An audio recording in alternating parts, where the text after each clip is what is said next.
This is a rolling driveway gate.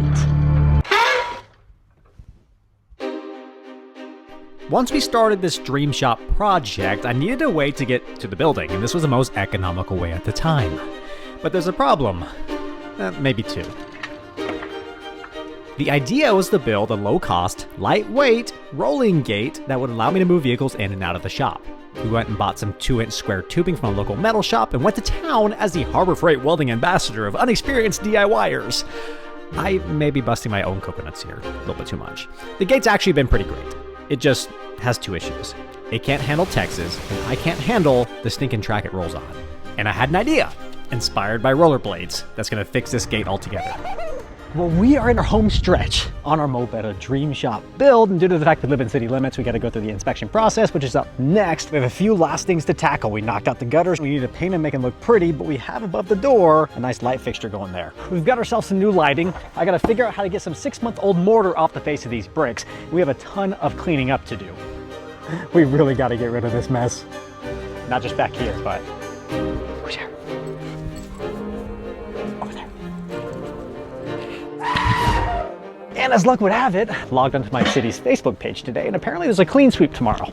Now, clean sweep is essentially them opening up the dump for everybody to go in. Dump. Yes.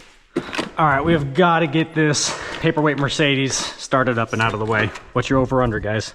You think we're gonna get it started? Such a good car. So sad that I cannot get this thing figured out. It is completely flat. You've got to be kidding me.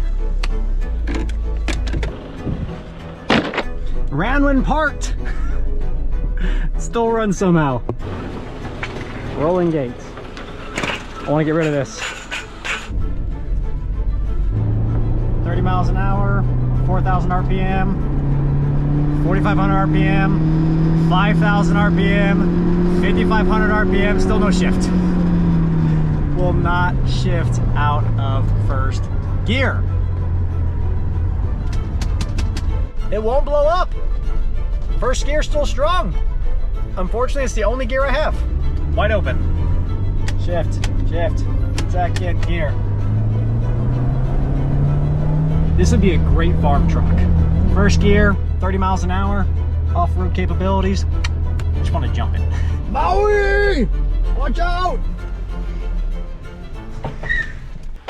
And I get asked all the time, why don't you get rid of it? Well, it's not worth anything. But also, I have set a goal in the next few years to buy some property and build my own barndominium dream home. And this is gonna be my work truck. That or I'm gonna LS swap it next year. Something trying to make a home in here. All right, here's our clean sweep. Bulk trash, mattresses, furniture, small metal scraps. I got some of that. Non-treated scrap lumber. Got a lot of that. This is such a relief, finally getting rid of all this scrap that's been sitting in the yard for technically years. All right, successful. Run to the dump. Kind of. You give them trash and they give you a tree. This apparently is a bur oak. Like I gave them trash and they said pull around and stuck this in the van and I came home. So we now have 2 bur oaks. Man, I tend to forget how large this space is on this side of the shop. There's 20 feet from that wall to that fence. Now that we've cut a new spot for the Mercedes. Oh, hi. We're just babysitting. This is not ours. We're gonna focus right over here because we do have this 2x2 square tubing we're gonna leverage and use for a secondary support for this gate. Because I've learned the hard way a few times, the way I built this gate is not strong enough to handle the strong storm systems that we get rolling through here in North Texas. Now the roller we have on here is just 2 simple rollers that go up and over the top of the pickets. It's just not very strong. And obviously, as far as contact goes, subpar. We need to go down. Down pretty far to give this thing a good foundation. So we have a sprinkler head here.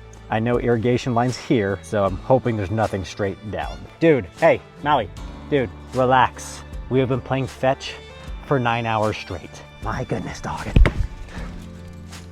That dude has got endless energy. He's been going since like 7 this morning. It is 6 p.m. right now.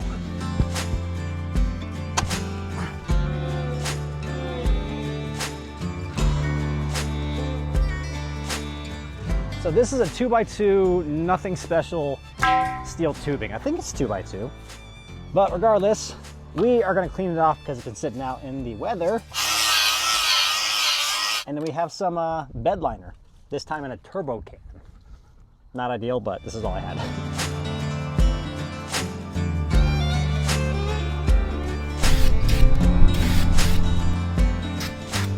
Turbo can bed liner. Ideally, wouldn't be a turbo can, but this is all we had lying around.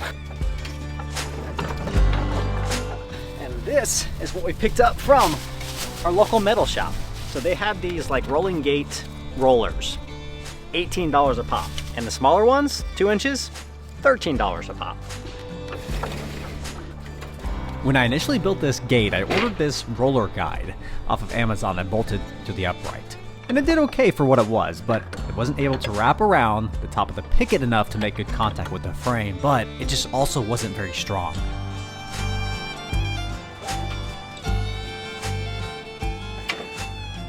That's secretly why I want to get rid of the V-track in the middle of the driveway, because this is part of the go-kart track. Priorities. Now that the old roller is removed and we've dug down about 3 feet for our new post, we can kind of mock up the placement of the gate exactly where I would like it to roll so we can set the posts in the right spot. With the distance just right from the gate frame, I'm putting down about 80 pounds of concrete for this post on top of filling the post with concrete as well. That should keep it from bending. And in theory, this should also keep the gate from being thrown down in a storm. All right, running out of daylight, guys, so we called in reinforcements. And a dog. I was being lazy. I should have mixed this outside of the hole, but I figured I'd pour the dry in, water, mix it, more dry, water, mix it. It's gonna take longer this way now. Sticks out, and put more concrete, more water.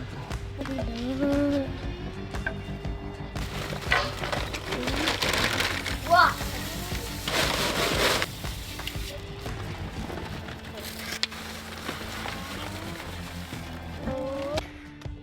How's it look, dude? Is it ready? Okay, you wanna put it on the sides? Make sure it's the bubbles right in the middle of that line. Yes. Okay, check the other side. Are we good? Is that a thumbs up yes? Yes. Yep. It's been 18 hours-ish. Concrete still obviously needs several more days to fully solidify, but this is gonna be enough to go ahead and focus on these bad boys. We're gonna put 2 of our rollers on the inside, one on the bottom rail, one on the top rail. So that'll keep it level as it rolls this way, but also somewhat straight.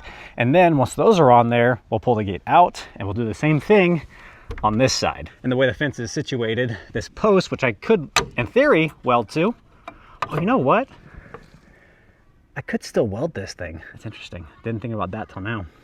Because initially the plan was to use that plate, screw the plate into the piece of wood, and then weld this onto that plate. But I can actually set it off to the side just a little bit. Now, in order to weld this, we need to get some power out here. So we can run some extension cords, or we can use this that I just picked up. Because we got ourselves a very cool new tool, basically a portable powerhouse beast from our sponsor, Blue Eddy. And it's called the Apex 300. So we're just topping this bad boy off, currently sitting at 92% charge off of just this one solar panel, which as you saw earlier, folds up into like a little briefcase. It's wild. So this Apex 300 can serve multiple purposes. It being a modular system, you can do anything from being a whole home backup, an off-grid power station, run your RV accessories off of it, or even charge your EV. Which we likely will never have here in the Mobetta garage, which is okay. But what I really want to know is how the Apex 300 holds up to power tools. Specifically, can you weld with it? So this weld is actually really cool. We're just gonna measure the thickness of the metal that we're welding, and you input it here and it does all the calculations for you, but then you can go ahead and fine tune it. And once I'm finally good at welding, we'll be able to dial those in, but we're not there yet. Looks like we're welding some 12 gauge. Good. Buddy, it's been 5 seconds. Can you wait to ask me something? So I have 2 of these. The other one, I don't know where it's at. We're gonna weld this guy here. We're gonna weld one there at the top. And then later on, when this all solidifies, we'll come back and actually fill this entire pole up with concrete. So it's like a solid concrete pole. We did that with all these other poles and they haven't bent yet. It's been 2 years. Longest lasting poles yet on this property. This is always fun. This gate is not light. And if it starts to fall, it's gonna fall. So step one to welding this thing obviously is clean off the bed line that we just sprayed on it. Now the reason I'm using this is we have our new Bluetti Apex 300. I don't have to worry about plugging it into a wall. And what's really cool is I didn't even pay a penny to charge this all the way up. I just plugged it into the solar panels yesterday and it's pretty much fully charged. And you're excited about using it for the van, aren't you? A little off-grid power source, overlander camper van. All right, that's doable. And then when we build our remote dream barn door, these are the tools I'm probably gonna be taking out with me. Okay, now this is gonna be the interesting part. So we have the OmniPro 220 MIG welder. These things hold a ton of power. The initial strike with the initial arc is a huge power surge, and it kind of semis down to what this is really capable for. No way, no problem at all. Yeah, that was a strong arc too. The Apex 300 has got a 3,840 watt pure sine inverter in what Bluetti calls lifting power, up to 7,680 watts of surge capacity. That means when a tool like this welder needs a big jolt of power to get started to strike that arc, the Apex just handles it. I can't believe this thing. I really can't. It's the fact that I don't have to be plugged into the wall to do this stuff anymore. That's wild. You can also pick up the DC power hub that delivers up to 700 watts of output with cigarette lighter, USB, and 50 amp Anderson ports. I can't see, so I gotta be taller. And as you guys have probably heard me talk about before, we have a goal in the next few years to be able to purchase a remote piece of property and build our own dream barn dominium on it. This Apex 300 is going to enable a lot of that work. Whew. I should be wearing long sleeves and pants for this, but that's fine because as ugly as they are, these are the best welds that I've ever done. I do want to show off my beads. Check out those beads. Yeah, those beads 100% free. Not really free, I pay for the wire, but for the electricity anyways. Powered by solar, charge the Apex 300 up and use the Apex 300 to weld all that. All right guys, link in description below, the Apex 300 by Bluetti. I'm actually really surprised. I didn't expect it to be this good. Whether it's backing up your entire home, powering your RV, or being off the grid, this is the solution. Or if you need to weld something that's really far away from an outlet, you can do that too. Absolutely wild. Thank you so much to Bluetti for sponsoring today's video. Let's finish up this gate. And if you need to do some deadlifts on the weekend, get the pump. Make sure my wife likes me. Coming up. It is coming up. So we got a big trip coming up in 6 weeks, 7 weeks? 6, 7. Tell me you're a middle school teacher without telling me you're a middle school teacher. Please excuse the tough guy sleeveless going on. It is very warm. How is it October? It's gonna be like 98 degrees today, but we just got back from Tractor Supply. We have two 4-inch polyurethane wheels because I hate those tracks. Now there's a few different reasons you use these tracks. Obviously, the way you build these gates, you have a track, you have a wheel that has that little V-cut in it, and the wheel runs along the track, down, and all the way back. And that just ensures that the gate will stay straight. Well, what we're doing here today is gonna make this harder to open and close straight, but I don't care. But a lot of times I'm not really a risk taker. So the idea is to install these wheels underneath that gate, but leave the current wheels under there because these actually sit just a tad higher than those current ones because when we remove the tracks, we lose about 1/4 to 3/8 inch in height. And this, with its new bracket, is gonna make that up. It's like a rollerblade.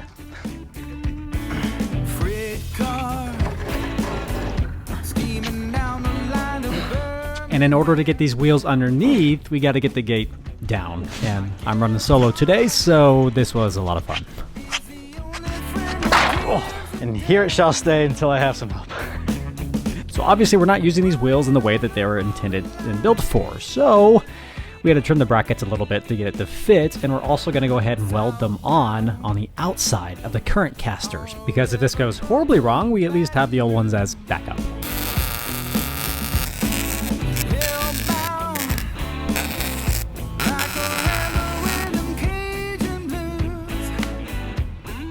Well guys, I'm happy to report we're getting better.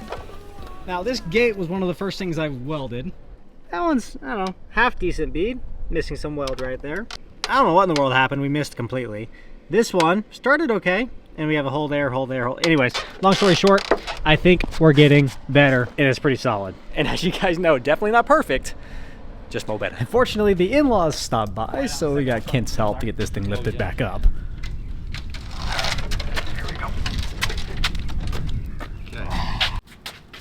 And I could already tell immediately this thing was gonna roll so much better.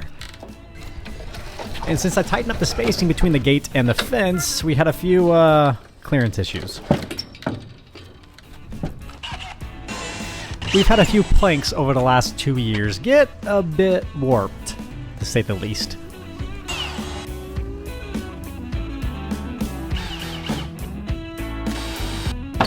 Now that the fence planks are somewhat straight and the rollers in the rear are welded in, it was time to install the opposite side rollers on the fence posts. Getting these in the right spot is critical. I want them to have contact with the fence, but not too tight to where it'll bind up. Let's freaking go! It is dead silent now. One of the advantages I didn't think about using basically roller blades as my rollers. It used to be so stinking loud. Now obviously with it no track involved, there is a possibility that the guy kind of wanders a little bit. Boom, just like that. But there is one last final thing we're doing to this gate, and it's adding one last roller to this pole here. Just in case this gate does wander or walk a little bit, it'll run into this roller and push it right back where it needs to go. We're getting a little bit better, guys. Little by little. Worst case, it'll get bumped by the fence.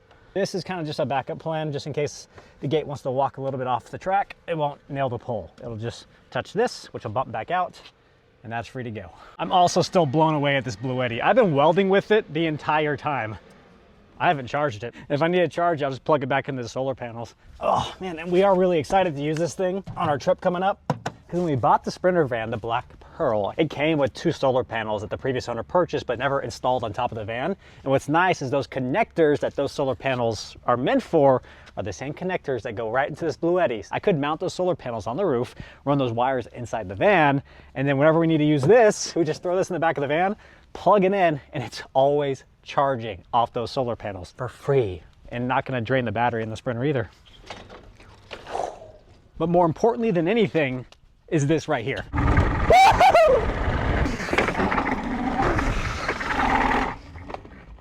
This is why. Oh, I'm so stoked! Look at all this room. I forgot how big this side of the yard was. We do still have a little bit of stuff stacked up against the fence, but essentially all the trash is now gone. Now, there's a few things I want your input on, because throughout the process of building this shop, the best ideas have actually come from the comment section. So what should we do in this 20 feet on the west side of the building? Do a little bit of like a tropical island garden, really nice piece of grass, low cut, because we can have a little bit of a chipping range. So this is the furthest point from that end of my yard, and I could realistically, I'm not a good golfer, but I want to be. Let me know in the comments below. Golf chipping range, BMX track, go-kart track, or pickleball court. This is Fiat Electric commercial wall pack, dusk till dawn, switch activated, 4000K.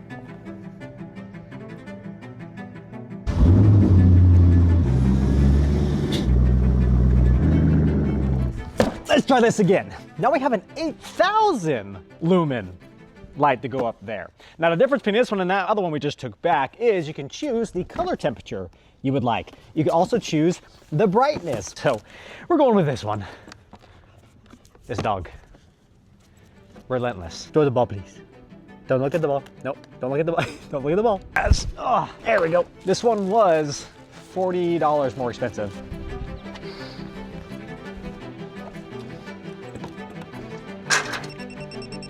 So that's on, off. All right, so this light's got 2 pieces. We have our back plate and then our main light. Now this has a pot, power, and ground. And I'll tell you guys, after doing all the wiring on the Black Pearl for those off-road lights, this is the easiest thing ever. Match the colors, spin them together, and then throw the light on and see if it works. It works! But for you, let's fast forward to tonight. Yeah, that light's kind of bright. Okay, so we have full brightness, and we have middle, low, 6,500K, 5,000, 4,000, yellow. That actually looks nice. There we go. So there's our lowest setting and then the lowest color temperature. So flip to the opposite side. Full brightness, lowest color temperature. Change to 6,500K. There we go.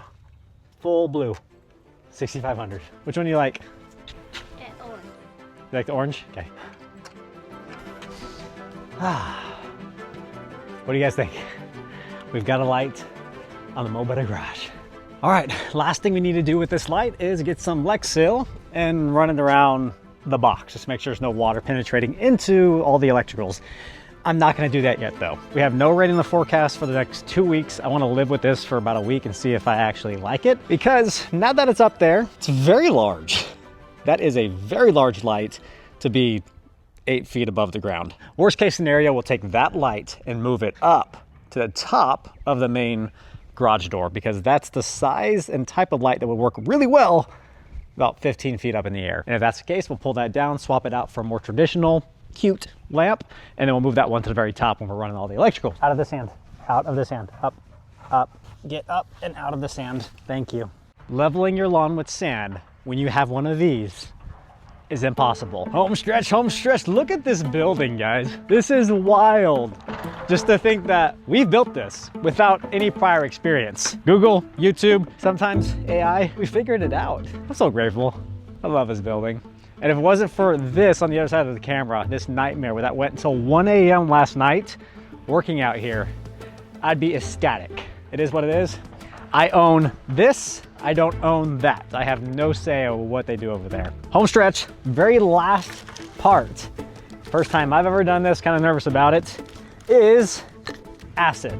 We're gonna do acid washing. So we got this 5-gallon bucket, PPE, scrubber brush, and a wire brush. This, I'm just assuming, is gonna be a nightmare to clean off. I'm gonna fill this 5-gallon bucket up about 3/4 of the way. Then I'm gonna take half of that gallon of general purpose masonry cleaner. Add water to acid or acid to water. I know one of them is really important and one of them you don't wanna do. We'll find out. Maui, we talked about this. Out of the sand.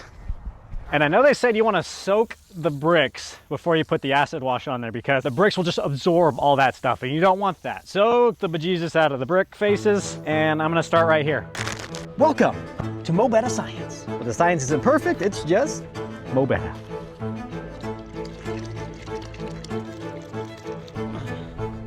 Now this is my first time doing this and I thought it was really cool. So here's what's actually happening during an acid wash.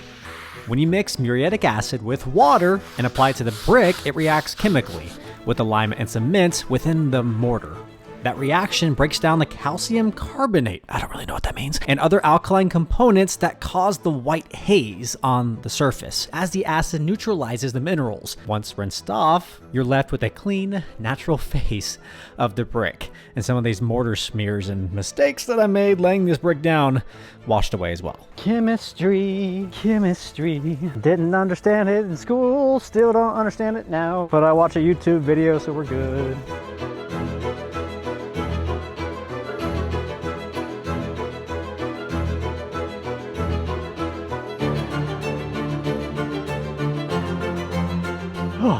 Acid washing.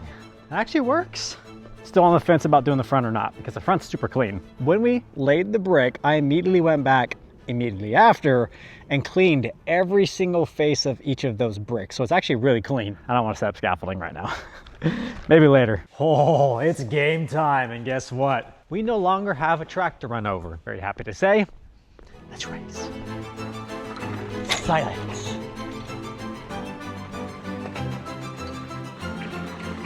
Oh, I'm so pumped on this. And even better, the brick is dry. Come check out how clean it looks. So we've now acid washed the west, the east, and the north side of the building. That looks so clean. So clean. There's no other word for it. It's just clean. There's those little spots where we can go back and kind of scrub off some of the mortar. But for the most part, that looks so much better than it did. Again, far from perfect. We're just looking for Mo Better here. We got way better. And then lastly, this side, which is arguably perfect. It's gone. It looks so good, guys. And we are so close to our final inspection with the city. We have a little bit of caulking to do. I'm gonna go ahead off camera and paint up the gutters, make it all match the same color. But in the next few minutes, that will be turning on because it's getting a little bit dark. As soon as it gets dark enough, that sensor should trigger that light to come on. Yeah, light works. But there are a few important questions. I need your feedback in the comments below. Number one is what to do with this space. We talked about potentially a little chipping range for golf here. Like that idea. We gotta figure this out, get it ready. But also, aerial view. This construction has become a complete nightmare to live next to. Whether it's dust, whether it's noise, whether it's headlights, at the crack of dawn, it sucks. And there's nothing we can do about it outside of trying to create a little oasis here on our own property. Just about 1 year ago, we planted 33 eastern red cedar trees all along the perimeter of my property. Well, they've been great, and in about 20 years, there'll be a full hedge, but I'm sick of waiting. So we may be doing something in between each of those trees. The question is what? So let me know in the comments below what we should add foliage-wise to the eventual hedge or border of our property. Thank you guys so much for hanging out with me in this Mo Betta garage dream shop build. This is a dream to have, and I cannot thank you guys enough for the support. We have some big projects coming up in the next few weeks because the Black Pearl is going to be making its maiden West Coast voyage to a small little desert town. Craziest experience of my life yet. See you then.